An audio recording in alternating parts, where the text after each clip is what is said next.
It's been shaken near the Salton Sea after more than 300 aftershocks followed last week's 4.8 magnitude earthquake and at least 7 micro earthquakes in Diamond Bar and Chino Hills.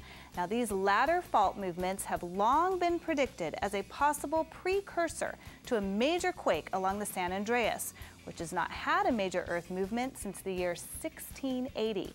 The big one is way overdue. And that brings us to this week's special Spotlight segment. We head to the Coachella Valley and check in with Tom Jordan about earthquake activity in California. The Great San Francisco Quake of 1906, 45 seconds of violent shaking. Loma Prieta in 1989, just 15 seconds. Northridge in 1994, also just 14 seconds long. All these quakes, considered some of the strongest and individually caused significant amounts of damage, lasted under 1 minute. What would happen if the largest fault line in the United States, in our own backyard, the San Andreas Fault, ruptured at a length of 2 or 3 minutes? Well, it's going to be kind of interesting.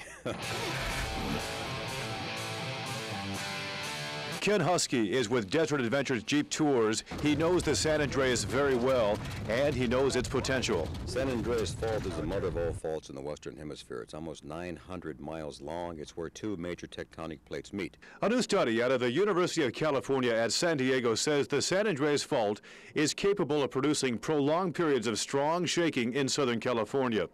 A 7.7 magnitude between San Bernardino and Imperial counties. That's right here in the Coachella Valley.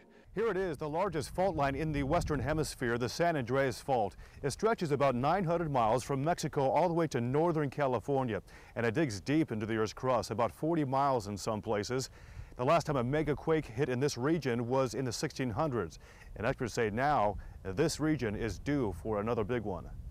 When another big one hits, this new study says Southern California could potentially experience several minutes of roller coaster motion. The best way to live with them is to understand them. We are afraid of what we don't understand. We're afraid of what we don't control. So according to Lucy Jones of the U.S. Geological Survey, the best way to understand is to do research. Earlier this year, the U.S. Geological Survey received a $2 million federal grant to monitor the southern San Andreas Fault, which has been building up stress that could lead to the big shaker. The southern San Andreas last snapped in 1690, unleashing a strong quake that caused relatively little damage because few people lived in the area. But as Los Angeles and neighboring cities have become populated and built up over the decades, the result will be strong, possibly destructive vibration. Now, we do have a problem in the desert because the mountains are big and they're bulky and a lot of granite and serious rock. They absorb a lot of energy when the earthquake comes through. The earthquake wave hits the desert floor and it accelerates because we're sedimentary soil down here, so it moves faster. And it causes a phenomenon called liquefaction, and things have a tendency to sink. Consider the damage caused by the Northridge quake, a 6.9, $44 billion in damage, 25,000 homes uninhabitable, 9 hospitals closed, 9 parking garages collapsed. That was with a 6.9.